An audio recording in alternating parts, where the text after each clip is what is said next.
Hola, buenas tardes. Soy Patricio Lacerna y hoy voy a hablar de las fuentes de las obligaciones. Primero que nada debemos de saber qué es una fuente. Una fuente es de donde emana algo. Por lo tanto, la fuente de las obligaciones son de donde emanan estas.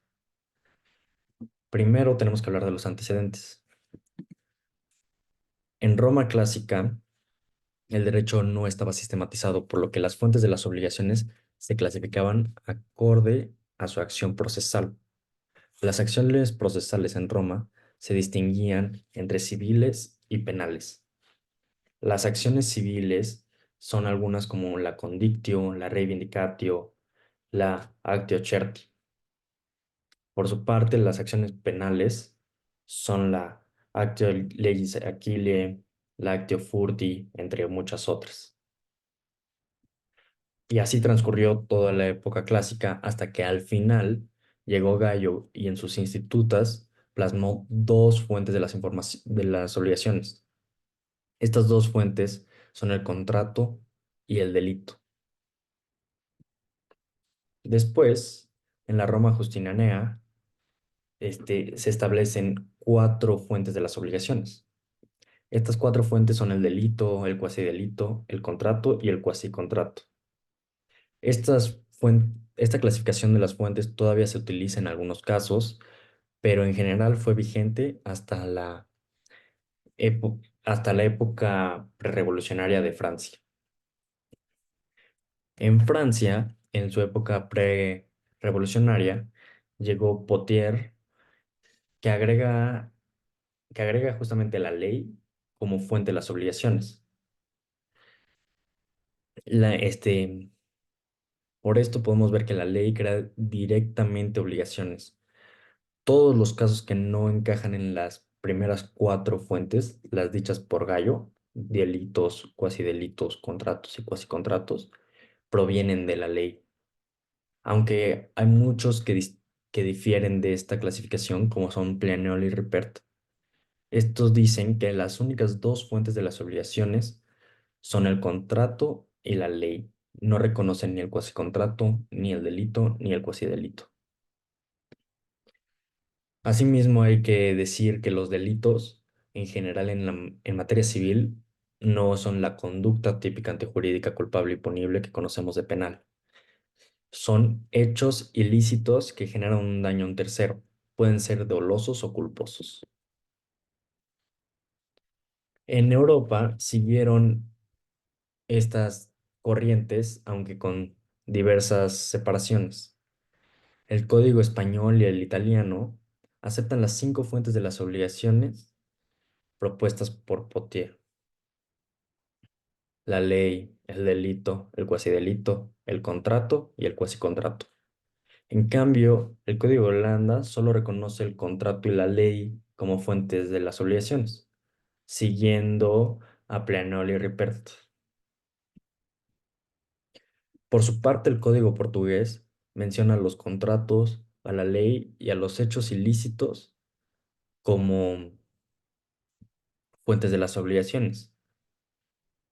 A los únicos que desconocen es a los cuasicontratos, ya que en los hechos ilícitos entran los delitos y los cuasidelitos.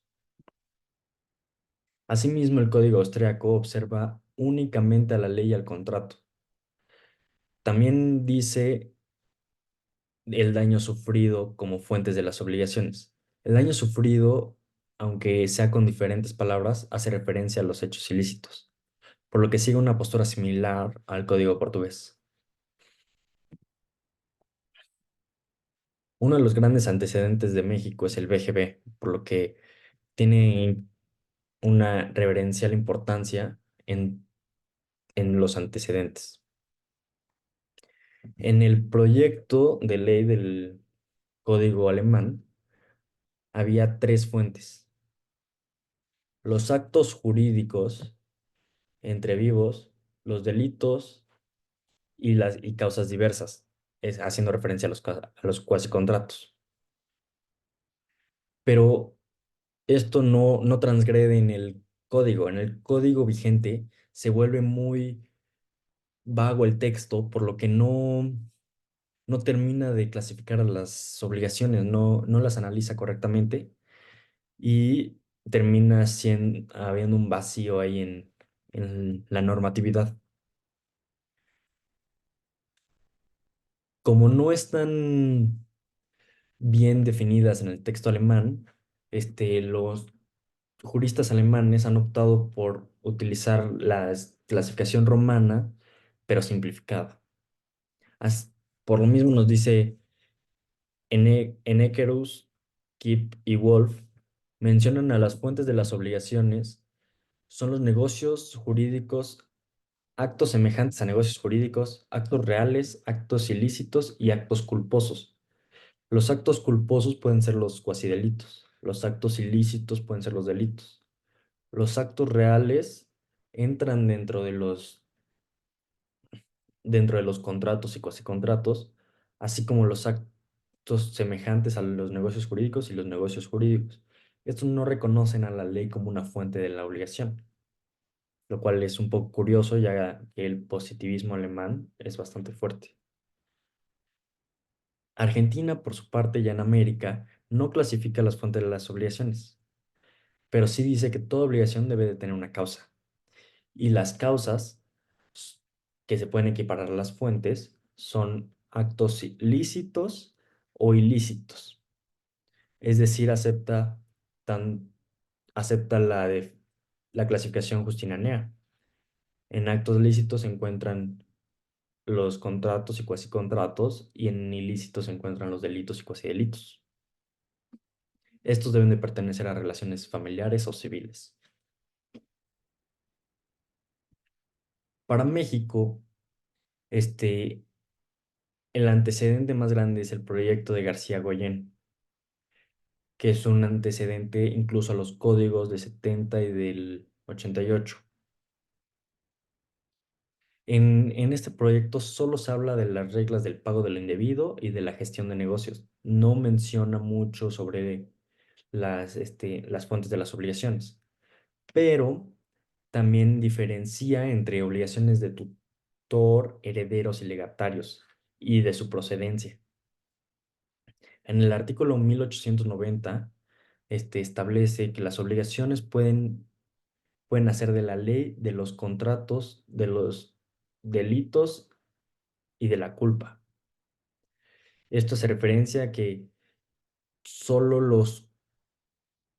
también menciona los cuasicontratos en este artículo, me faltó decirlo, y hace referencia a las obligaciones extracontractuales, por lo que más bien hace mención a la ley, a los cuasicontratos, a los delitos y a la culpa, por lo que se asemeja más a la